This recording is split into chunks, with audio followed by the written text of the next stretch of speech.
The spotlight shone brightly, casting a golden glow over the stage as I held my wife's hand. We stood there, basking in the applause of the audience. It was the final night of the theater festival, and our small amateur group had just won the award for Best Play. The joy and pride in Ellis's eyes made all the long rehearsals and late nights worth it. She looked radiant, her smile wide and genuine as she waved to the crowd. The theater festival was a tradition for us. Every year we eagerly anticipated it, immersing ourselves in the magic of live performances. Ellis, with her passion for the stage, was the heart and soul of our group. Her dedication was infectious, inspiring everyone around her. This year had been no different, except that it felt even more special, perhaps because of the award, or so I thought. As we descended the stage, Ellis was approached by a tall, charismatic man with an easy smile and an air of confidence that was hard to ignore. He introduced himself as Daniel, a professional actor from New York who had been invited to judge the festival.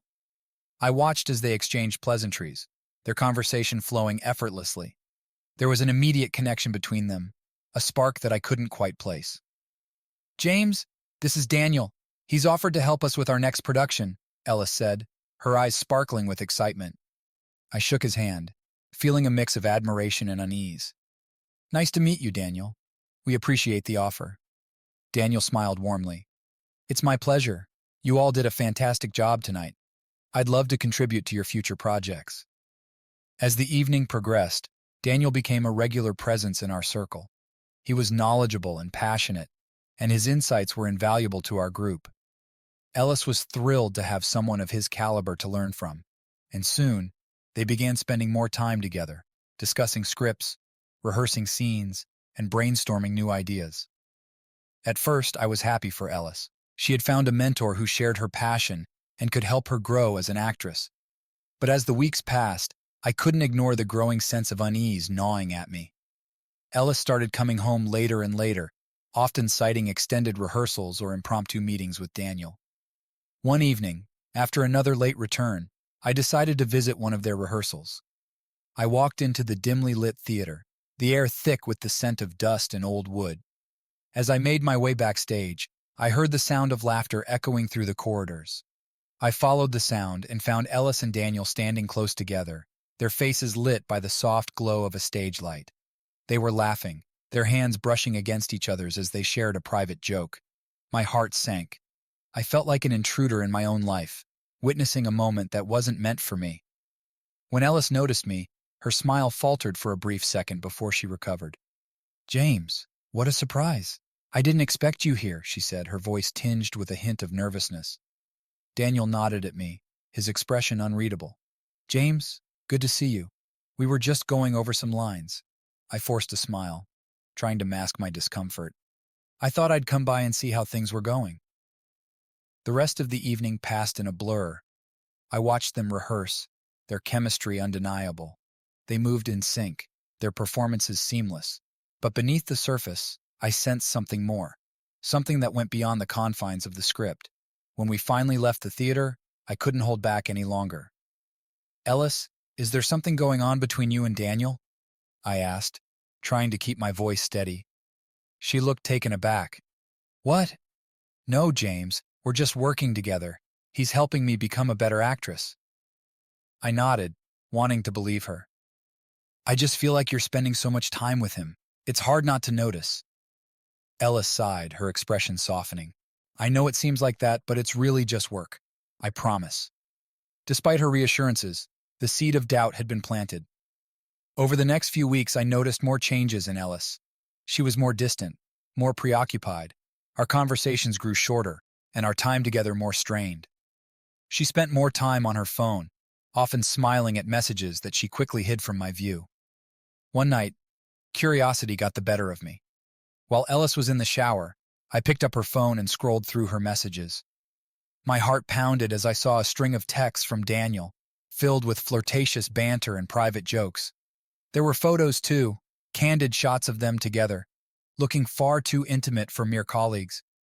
I felt a rush of anger and betrayal. How could she do this to me, to us? I knew I had to confront her, but the thought of it filled me with dread.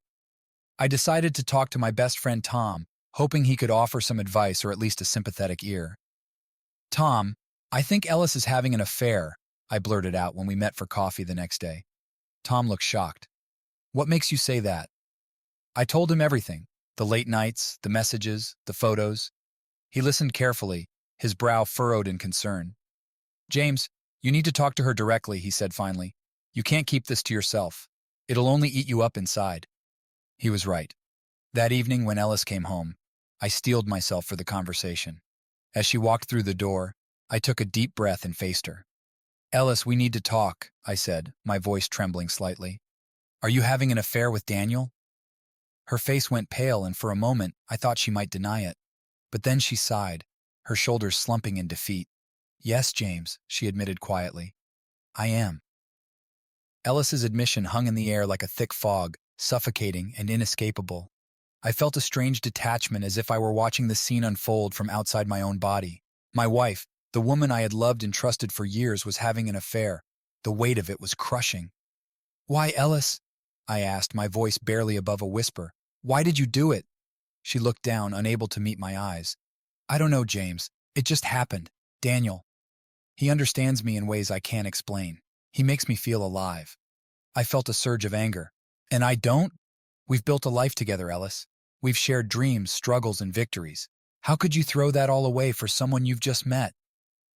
Ellis' eyes filled with tears. I'm not throwing it away, James. I don't want to lose you, but I can't deny what I feel for Daniel. I'm so confused. Her words stung, but I needed to know more. How long has this been going on? A few months, she replied, her voice trembling. It started after the festival. I stood there trying to process everything. Months of lies and deception right under my nose. I felt a mix of betrayal, anger, and a strange sense of inadequacy. Had I failed her somehow? Had I missed signs that something was wrong? I need some time to think, I said finally. I need to be alone. Ellis nodded, tears streaming down her face. I understand. I'm so sorry, James. I never wanted to hurt you. I left the house, my mind racing. I needed to clear my head, to make sense of the chaos that had become my life. I found myself wandering through the park, the place where Ellis and I had spent so many happy afternoons.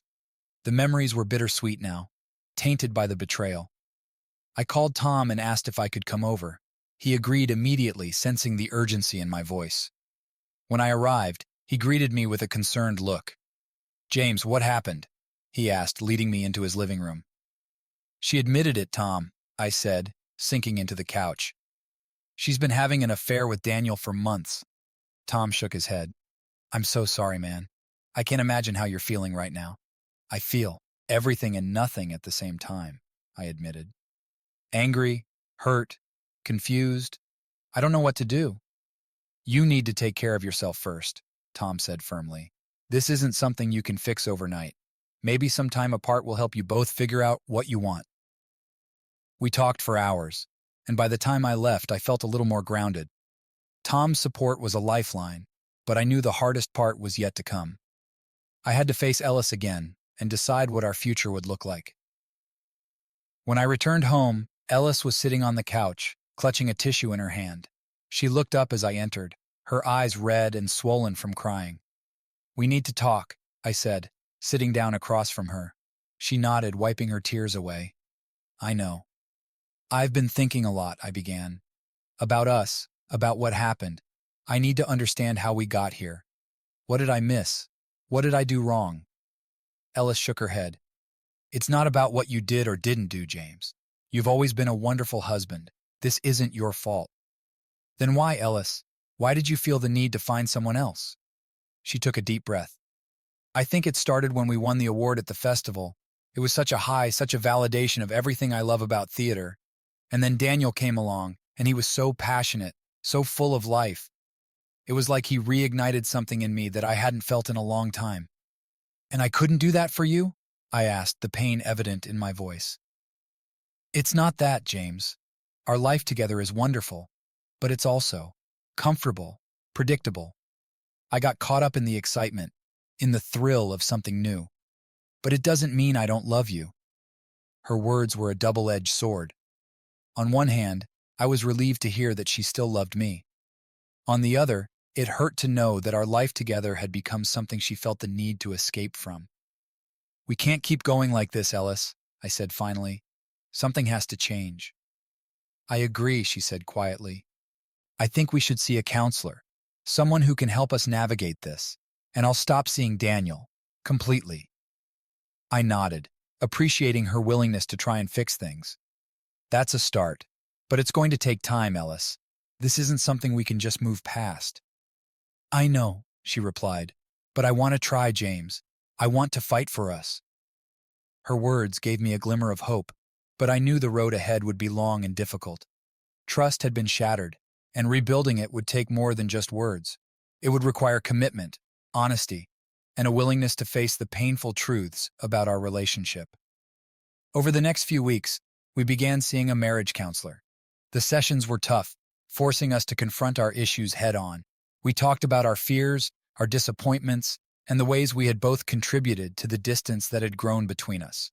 It was exhausting, but it was also cathartic. Ellis kept her promise and cut off all contact with Daniel. She left the theater group and focused on rebuilding our life together. It wasn't easy, and there were days when the anger and hurt felt insurmountable. But there were also moments of connection, small glimpses of the love that had brought us together in the first place. One evening, as we sat on the porch watching the sunset, Ellis reached for my hand. "Thank you for giving us a chance, James," she said softly. I squeezed her hand, feeling a flicker of hope. "We still have a long way to go, Ellis, but I'm willing to try." As the sun dipped below the horizon, casting a warm glow over our faces, I felt a sense of resolve. We had been through a storm, and the path ahead was uncertain. But we were facing it together. And for now, that was enough. The early days of counseling were a tumultuous blend of hope and heartache. Each session forced Ellis and me to unearth painful memories and dissect the fissures that had formed in our relationship. We spoke of our past, of the gradual drift that had led us to this point. The therapist, Dr. Brooks, guided us through exercises meant to rebuild trust and communication. One evening, after a particularly grueling session, we sat in the car, both of us emotionally drained. The silence was thick, each of us lost in our thoughts. "I didn't realize how much I'd been bottling up," Ella said finally, her voice barely audible. "There were so many things I never told you, because I didn't want to burden you." I glanced at her, my heart aching at the sadness in her eyes. "I wish you had, Ellis. I wish you'd trusted me enough to share those things. We might have been able to work through them together." She nodded, tears welling up. "I know. I see that now. I was scared of being vulnerable, of admitting that things weren't perfect." Her admission cut deep. We had always prided ourselves on our strong marriage, and to hear that she had felt this way for so long was a harsh revelation. "From now on, no more secrets," I said, reaching for her hand.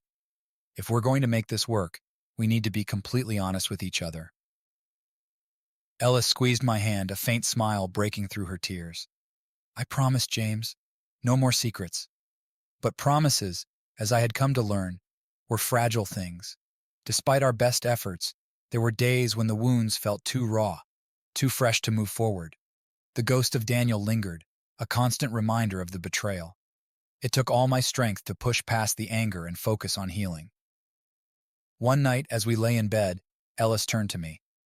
"I've been thinking about something Dr. Brooks said, about finding a way to reconnect with what we love about each other."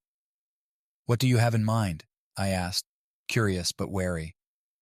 "I want to recreate some of our best memories," she said, her eyes hopeful. "Do you remember our first camping trip?" I smiled at the memory. We had spent a weekend in the mountains, just the two of us, away from the world. It had been one of the happiest times of our early years together.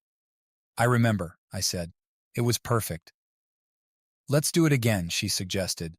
"Let's go back to that place and try to find that connection we had."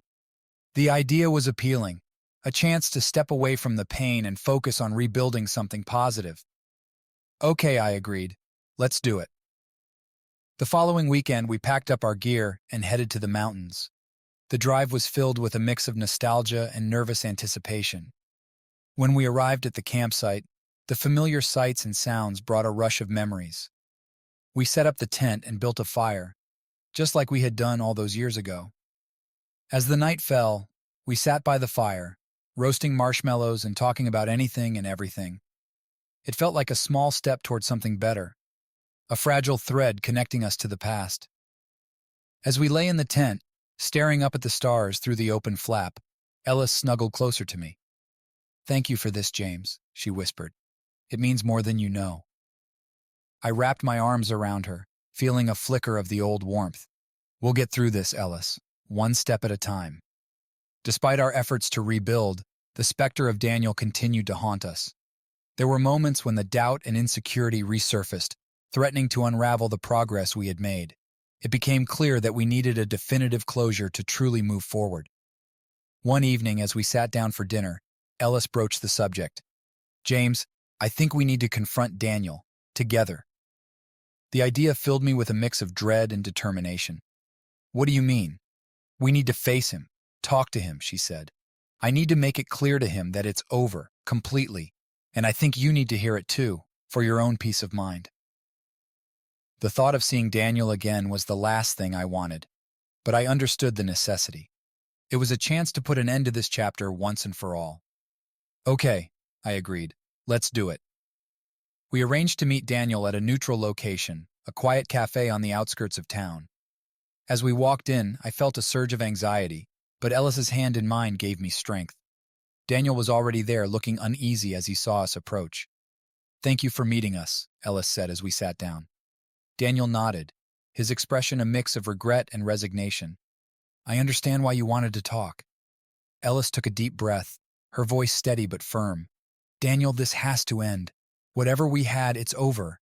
I'm committed to my marriage, and I need you to respect that." He looked down, his shoulders slumping. "I know, Ellis. I've known it for a while. I'm sorry for everything.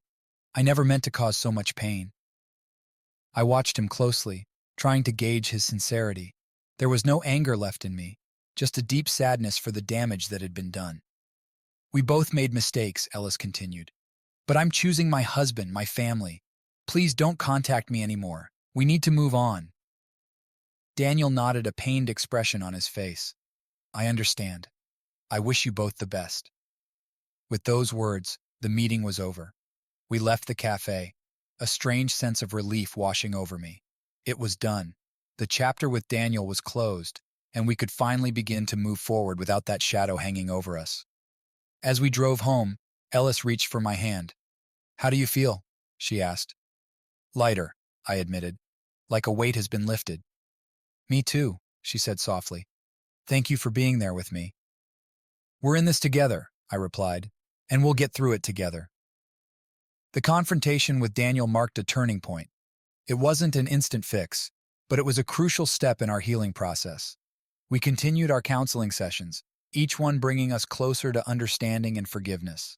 Slowly, we began to find our way back to each other. It wasn't perfect, and there were still difficult days, but the moments of connection and love grew stronger. We started planning for the future again, talking about our dreams and aspirations. One evening, as we sat on the porch watching the sunset, Ellis turned to me with a smile. "I've been thinking, maybe it's time we start that family we always talked about." The idea filled me with a sense of hope and possibility. "I'd like that," I said, smiling back at her. As the sun dipped below the horizon, casting a warm glow over our faces, I felt a renewed sense of purpose. We had been through a storm, but we had come out the other side stronger and more resilient. The road ahead was still uncertain, but we were facing it together, and for now, that was enough. The idea of starting a family brought a fresh wave of optimism into our lives. It was a chance to build something new together, to focus on a shared future rather than the painful past. We decided to convert our spare room into a nursery, pouring our energy into creating a warm and inviting space for the baby. Ellis threw herself into the project with enthusiasm, selecting colors, furniture, and decorations. We spent weekends painting walls, assembling cribs, and shopping for tiny clothes. It was a labor of love, each brushstroke and hammer tap bringing us closer. One afternoon, as we were putting the finishing touches on the nursery, Ellis turned to me with a thoughtful expression. "Do you ever think about what we've been through and wonder if we're really ready for this?" I put down the screwdriver and took her hand. "I think about it all the time, Ellis, but I also think about how far we've come. We've faced some of the hardest challenges, and we've come out stronger. I believe we're ready." She nodded, a smile spreading across her face. I do too, it's just sometimes the fear creeps in. That's normal, I reassured her, but we're not alone in this. We have each other, and we're building something beautiful. As the weeks turned into months, we continued to attend our counseling sessions with Dr. Brooks. The sessions helped us maintain open communication, and we learned to navigate our fears and insecurities together. We also found new ways to connect, taking up hobbies we both enjoyed, and making time for regular date nights. One evening, as we sat on the porch enjoying a cool autumn breeze, Ellis leaned her head on my shoulder. "I'm so grateful for you, James," she said softly. "I know things haven't been easy, but I can't imagine doing this with anyone else." I kissed the top of her head, feeling a deep sense of contentment. "I'm grateful for you too, Ellis. We've been through a lot, but we've built something strong and lasting." Our conversations often turned to the future and the kind of parents we wanted to be. We talked about our hopes and dreams for our child, the values we wanted to instill, and the adventures we hoped to share as a family. These discussions filled us with excitement and a renewed sense of purpose. One day, as we were organizing the baby's clothes in the nursery, Ellis suddenly stopped and looked at me, her eyes wide with realization. "James, I think it's time." My heart skipped a beat. "You mean?" She nodded, a mix of excitement and nervousness in her eyes. "Yes, I think I'm ready." We had talked about starting a family for so long, and now the moment had finally arrived.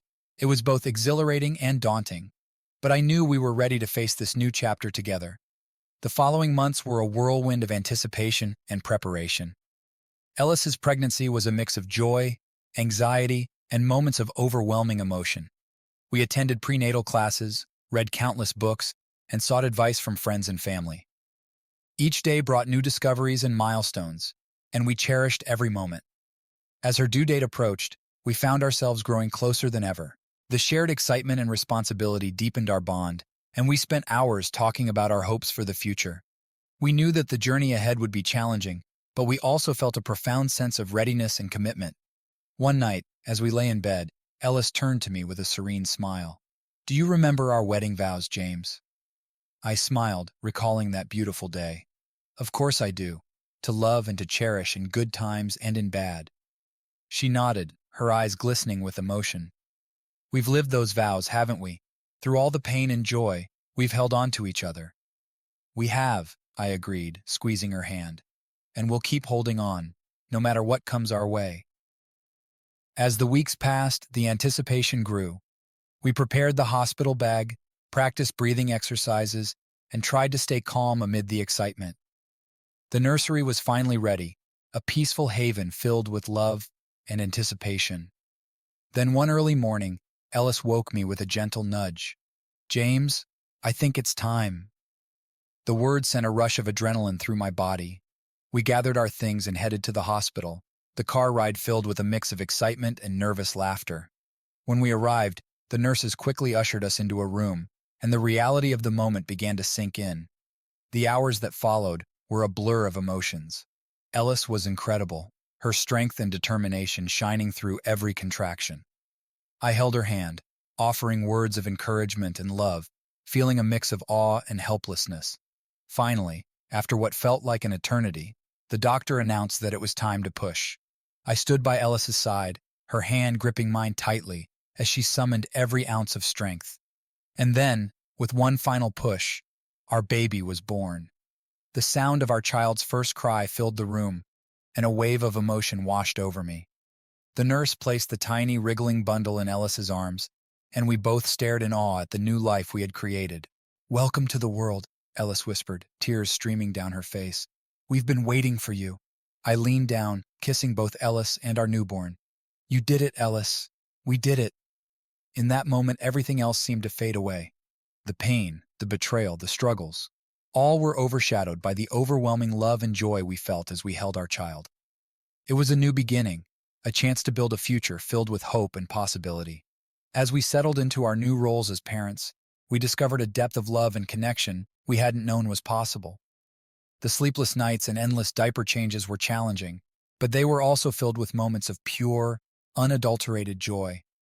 Every smile, every coo, every tiny milestone was a reminder of the incredible journey we had embarked on together. One evening, as I rocked our baby to sleep, I looked over at Ellis, who was watching us with a contented smile. "We've come a long way, haven't we?" I said softly. She nodded, her eyes shining with love. "Yes, we have, and I wouldn't trade any of it for the world." Our journey had been filled with ups and downs, but it had brought us to this beautiful moment. As I gazed at our sleeping child, I felt a profound sense of gratitude and fulfillment. We had faced the storm together and emerged stronger, ready to embrace the future with open hearts. And so, with the promise of new adventures and the strength of our love, we stepped into this new chapter, knowing that whatever challenges lay ahead, we would face them together as a family. As we settled into the rhythm of parenthood, life took on a new kind of intensity. The demands of caring for a newborn were all-consuming, but they also brought moments of indescribable joy. Watching our children grow and change each day was a constant reminder of the love and commitment that had brought us together. Yet amidst the sleepless nights and diaper changes, Ellis and I realized that we needed to find time for ourselves and each other. The early months were a whirlwind, and while we were united in our love for our child, we needed to ensure our relationship remained strong. One evening, as we finally managed to get the baby to sleep, Ellis turned to me with a tired but hopeful smile. "We need a night out, James. Just the two of us." I nodded, feeling the same longing. "You're right. We need to reconnect, even if it's just for a few hours." We arranged for my sister Emily to babysit for an evening. She was thrilled to spend time with her niece, and it gave us the perfect opportunity to step away from our roles as parents and rediscover ourselves as a couple. We chose a quaint little restaurant that held fond memories for us. As we sat across from each other, sipping wine and sharing stories, it felt like a weight had been lifted. The conversation flowed easily, and we found ourselves laughing and reminiscing about our early days together. "I've missed this," Ellis said, reaching across the table to take my hand. "I've missed us." "I have too," I admitted. "It's easy to get lost in the chaos of everyday life, but nights like this remind me of why we fell in love in the first place." After dinner, we took a walk through the nearby park, the same park where we had spent countless afternoons before the affair. The air was cool and crisp, and as we strolled hand in hand, we talked about our dreams for the future. "I've been thinking about going back to work," Ellis said, her voice filled with both excitement and uncertainty. "I love being a mom, but I miss the creativity and the passion I felt in the theater." I squeezed her hand, feeling proud of her for wanting to reclaim that part of herself. "I think that's a great idea, Ellis. You should do what makes you happy. We'll find a way to make it work." The evening rekindled a spark between us, reminding us that while our roles as parents were important, we also needed to nurture our relationship.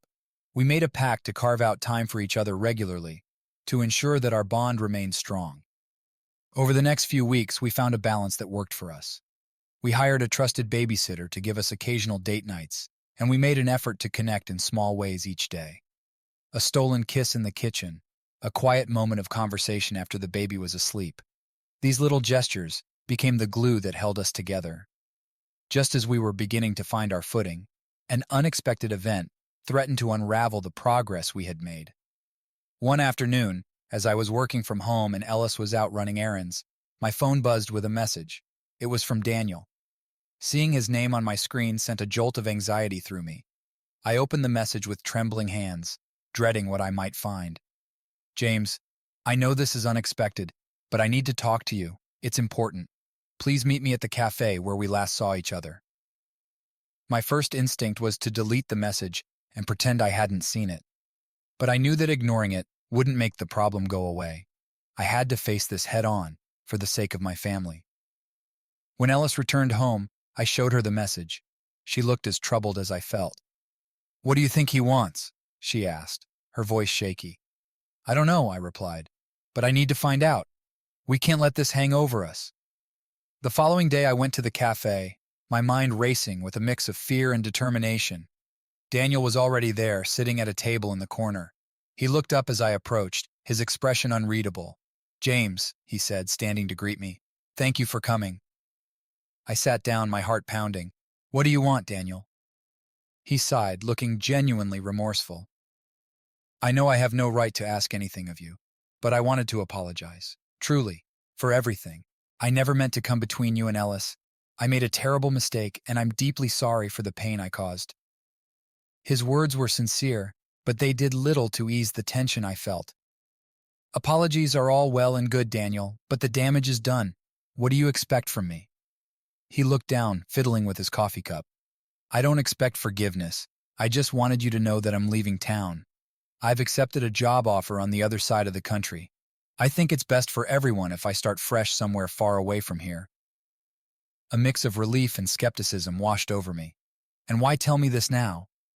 Because I want you to know that I'm committed to staying out of your lives, he said earnestly. I care about Ellis, but I respect her decision and your marriage. I hope that by leaving, I can help you both move forward without any more disruptions. I studied his face, searching for any signs of deception, but found none. His departure could mean a clean break, a chance to truly close this painful chapter. Thank you for telling me, I said finally. I hope you find what you're looking for. As I left the cafe, I felt a strange sense of closure. Daniel's departure meant that Ellis and I could focus on rebuilding our lives without the constant reminder of the past. When I told Ellis about our meeting, she seemed relieved. This is our chance, James, she said, taking my hand. Our chance to finally move on. With Daniel out of the picture, the healing process became a little easier. We continued our counseling sessions, finding new ways to strengthen our relationship. Our love grew deeper as we faced our fears and insecurities together, emerging stronger and more united. As the months passed, we settled into a new normal. Ellis returned to the theater, finding joy in her work once more. I supported her every step of the way, proud of her resilience and determination. Our children grew, bringing more happiness into our lives than we could have ever imagined. One evening, as we sat on the porch watching the sunset, I turned to Ellis with a smile. We've come a long way, haven't we? She nodded, her eyes filled with love. Yes, we have, and we're stronger for it. Our journey had been filled with challenges, but we had faced them together. As we looked to the future, we knew that whatever lay ahead, we would handle it as a team. Our love had been tested, but it had emerged unbreakable, ready to face whatever life had in store. With Daniel out of our lives and our relationship on more solid ground, Ellis and I felt a renewed sense of purpose. The journey had been long and arduous, but we had emerged stronger and more united. Our commitment to each other had been tested and reaffirmed, and we decided it was time to celebrate our renewed bond in a meaningful way. One evening, as we sat on the porch after putting our child to bed, Ellis looked at me with a thoughtful expression.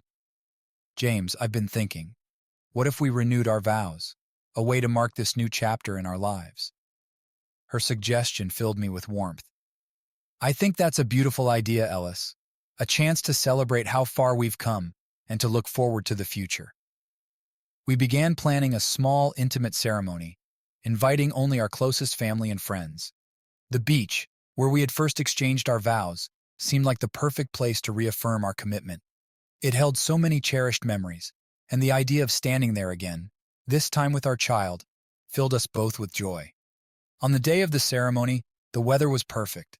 The sky was a brilliant blue, the sun casting a golden glow over the sand and sea. As we arrived at the beach, I felt a mix of excitement and serenity. This was our moment, a testament to our resilience and love. Ellis looked radiant in a simple, elegant dress, her eyes sparkling with happiness. I held our child in my arms, feeling a deep sense of pride and gratitude. We stood together, surrounded by our loved ones, as the officiant began the ceremony. Today we gather to celebrate the renewal of vows between James and Ellis, the officiant said. Their journey has been one of love, challenge, and triumph. Today they stand before us, reaffirming their commitment to each other and to their family. As we exchanged vows, I looked into Ellis' eyes, remembering the first time we had stood here, full of hope and dreams. Ellis, you are my rock, my partner, my best friend. Together we have faced life's storms and emerged stronger. I promise to love you, to support you, and to cherish every moment we share. With you, I am home. Ellis' eyes filled with tears as she spoke her vows. James, you are my strength, my confidant, my greatest love. Through every trial you have stood by my side, unwavering in your support and love. I promise to honor you, to stand with you, and to embrace the future we will build together. With you, I am whole. Our friends and family applauded as we sealed our vows with a kiss. It was a moment of pure joy and triumph, a celebration of our love and resilience. As we stood on the beach holding our child, we felt an overwhelming sense of gratitude for the journey that had brought us here. The vow renewal ceremony marked a turning point in our lives. It was a reaffirmation of our commitment to each other and a promise to continue building a future together. The challenges we had faced had made us stronger, and we were ready to embrace whatever came next with open hearts and minds. Ellis continued to thrive in her work at the theater, finding fulfillment and joy in her creative pursuits. I supported her every step of the way, proud of her resilience and determination. Our children grew, bringing more happiness into our lives than we could have ever imagined.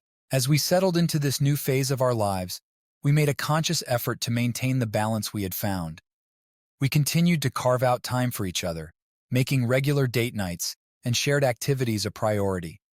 Our bond grew deeper with each passing day, built on a foundation of trust, communication, and unwavering love. One weekend, we decided to take a family trip to the mountains, revisiting the campsite where we had spent that pivotal weekend so long ago. It felt like coming full circle, returning to the place where we had first begun to heal and rebuild. As we set up the tent and built a fire, memories of that time flooded back. We roasted marshmallows, told stories, and marveled at the beauty of the night sky.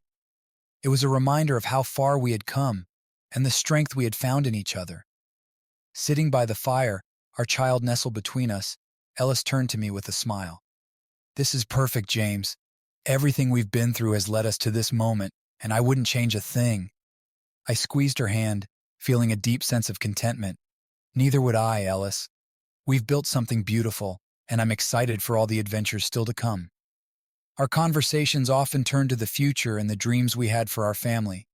We talked about our aspirations, the places we wanted to visit, and the experiences we wanted to share with our child. These discussions filled us with excitement and a renewed sense of purpose. As the years passed, we continued to face life's challenges with the same resilience and unity that had brought us through the darkest times. We celebrated milestones, navigated obstacles, and cherished the moments of joy and love that defined our lives. One evening, as we sat on the porch watching the sunset, Ellis turned to me with a thoughtful expression. "James, I've been thinking about writing a book, a memoir maybe, about our journey, the challenges we've faced, and how we've come through it all." The idea filled me with pride and excitement. "I think that's a wonderful idea, Ellis. Your story is powerful and inspiring, and it could help so many people who are going through similar struggles." She smiled, her eyes filled with determination. "I want to share our story, to show that no matter how difficult things may seem, there is always hope and a way forward." As we looked out at the horizon, the future seemed bright and full of promise. Our journey had been one of love, challenge, and triumph, and we were ready to embrace whatever came next with open hearts and minds. Together, we built a life filled with love, resilience, and unwavering commitment. And as we faced the future, we knew that whatever challenges lay ahead, we would face them as a team, stronger and more united than ever. Our lives had settled into a comfortable rhythm, filled with love, laughter, and the joys of raising our child. But as often happens, life has a way of throwing unexpected challenges our way. It began subtly, with Ellis mentioning headaches and bouts of fatigue that seemed to come out of nowhere. At first, we attributed it to the stresses of juggling parenthood and her demanding job at the theater. But as the weeks passed, her symptoms became more frequent and severe. One evening, after putting our child to bed, Ellis sat down next to me on the couch, her face pale and drawn. "James, I think something's wrong," she said softly, her voice tinged with fear. "These headaches, they're not normal. I need to see a doctor." A knot of worry tightened in my stomach. "Of course, Ellis. We'll make an appointment first thing tomorrow. We'll get to the bottom of this." The next few days were a whirlwind of doctor visits and tests. The uncertainty was agonizing, and we clung to each other for support.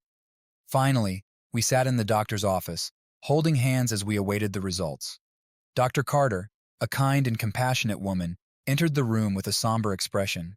"Ellis, James, I've reviewed the test results. I'm afraid we need to talk about something serious. The room seemed to close in around us as she explained that Ellis had a brain tumor. It was a benign tumor, but its location meant that it would need to be carefully monitored and possibly surgically removed. Ellis squeezed my hand, her eyes wide with fear. What does this mean, doctor? What are our options?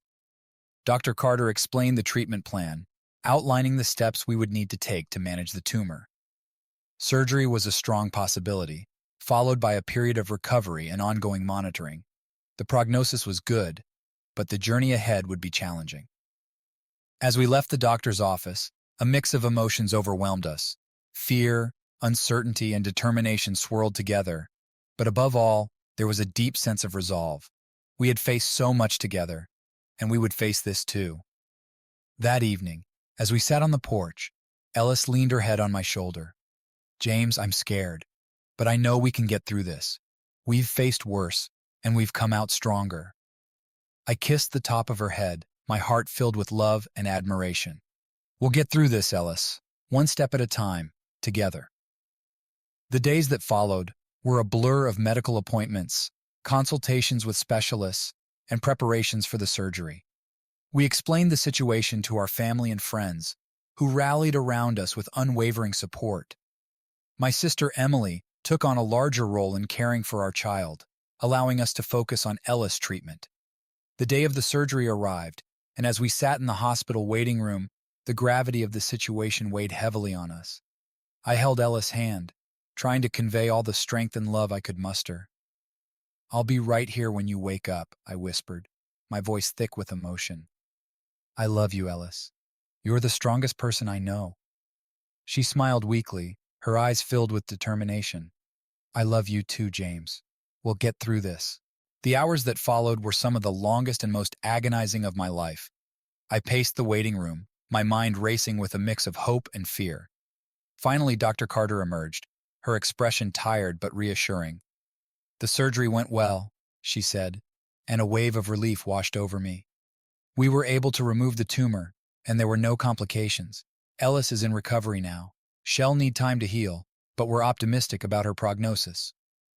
I thanked Dr. Carter, tears of relief streaming down my face. When I was finally allowed to see Ellis, she was groggy but awake, her eyes meeting mine with a weak smile. You did it, I whispered, squeezing her hand. I'm so proud of you. The road to recovery was long and arduous. Ellis faced physical and emotional challenges, but her determination never wavered. We leaned on each other, finding strength in our love and the support of our family and friends. During those difficult months, we rediscovered the depth of our bond. The simple moments, sitting together in the garden, reading to our child, sharing quiet conversations, became sources of profound joy and connection. We cherished each day, grateful for the second chance we had been given. As Ellis' strength gradually returned, we resumed our regular activities, always mindful of the journey we had been on. Our relationship, already strong, grew even deeper as we navigated this new chapter together. One evening, as we sat on the porch watching the sunset, Ellis turned to me with a thoughtful expression. James, I think it's time to share our story, the whole story, the affair, the challenges, the triumphs. I want to write that memoir we talked about. The idea filled me with pride and excitement. I think that's a wonderful idea, Ellis. Your story, our story, is powerful and inspiring. It could help so many people who are going through similar struggles. She smiled, her eyes filled with determination. I want to show that no matter how difficult things may seem, there is always hope and a way forward. As we looked out at the horizon, the future seemed bright and full of promise. Our journey had been one of love, challenge, and triumph, and we were ready to embrace whatever came next with open hearts and minds. Together, we built a life filled with love, resilience, and unwavering commitment. And as we faced the future, we knew that whatever challenges lay ahead, we would face them as a team, stronger and more united than ever. The completion of Ellis' memoir became a labor of love for both of us. She poured her heart into writing, and I offered my unwavering support, sharing my own perspectives and experiences. The process was cathartic, allowing us to reflect on our journey and the incredible strength we had found in each other. The book, titled Through the Storm, A Journey of Love and Resilience, was finally published. The response was overwhelming. Readers from all walks of life reached out, sharing their own stories of struggle and triumph. Ellis' words resonated deeply, offering hope and inspiration to those who needed it most. One evening, as we sat on the porch with our now 3-year-old child playing nearby, Ellis turned to me with a look of deep contentment. "James, I never imagined that our story would touch so many lives. It's humbling and beautiful." I nodded, feeling a sense of pride and gratitude. "Your courage and honesty have made a difference, Ellis. You've given people hope and shown them that it's possible to overcome even the darkest times." Our life had settled into a new normal, one filled with joy, purpose, and a deeper understanding of what truly mattered. The challenges we had faced had forged an unbreakable bond between us, and we were determined to cherish every moment together. One day, as we were playing with our child in the garden, Ellis received a phone call that would change our lives once again. It was from a major film producer who had read her memoir and was interested in adapting it into a movie. Ellis looked at me, her eyes wide with surprise and excitement. "James, can you believe this? They want to make a movie about our story." I hugged her tightly, feeling a surge of pride and joy. "That's incredible, Ellis. Your story is going to reach even more people now. It's a testament to your strength and resilience." The months that followed were a whirlwind of meetings, script discussions, and excitement. We worked closely with the production team, ensuring that the film stayed true to our experiences and the emotions we had gone through. It was surreal to see our lives portrayed on screen, but it was also a powerful reminder of how far we had come. On the night of the film's premiere, we walked the red carpet together, holding hands and smiling for the cameras. The atmosphere was electric, filled with anticipation and excitement. As we took our seats in the theater, surrounded by family, friends, and supporters, I squeezed Ellis' hand, feeling a deep sense of pride and gratitude. The film was a beautiful and faithful adaptation of our story, capturing the highs and lows, the struggles and triumphs, and the unwavering love that carried us through. As the credits rolled, there wasn't a dry eye in the house. The audience erupted in applause, and Ellis and I shared a tearful, joyous embrace. After the premiere, we were approached by countless people who had been moved by our story. Their words of appreciation and gratitude reinforced the importance of sharing our journey and offering hope to others. As we left the theater that night, Ellis looked up at the stars with a contented smile. "James, this journey has been more than I ever imagined. I'm so grateful for everything we've experienced and for the love that has carried us through." I kissed her gently, feeling an overwhelming sense of love and pride. "We've come a long way, Ellis, and I wouldn't change a single moment of it. Our story isn't just about us. It's about hope, resilience, and the power of love." In the years that followed, we continued to embrace life with open hearts and minds. We traveled, explored new passions, and cherished the simple joys of everyday moments with our child. Our love deepened with each passing day, a testament to the journey we had shared and the strength we had found in each other. As we sat on the porch one evening watching the sunset, I reflected on the incredible journey we had been on. From the depths of despair to the heights of triumph, our love had been tested and had emerged stronger than ever. "Ellis," I said softly, taking her hand in mine, "we've built a legacy of love and resilience. Our story will continue to inspire and give hope to others long after we're gone." She smiled, her eyes filled with love and gratitude. "Yes, James, our journey has been extraordinary, and it's a legacy I'm proud of. No matter what the future holds, I know we will face it together, with love and unwavering strength." As the sun dipped below the horizon, casting a golden glow over the landscape, we held each other close, knowing that our love was the greatest triumph of all. Together, we had weathered the storms, embraced the challenges, and built a life filled with love, hope, and endless possibilities. And as we looked to the future, we knew that whatever lay ahead, we would face it hand in hand, stronger and more united than ever.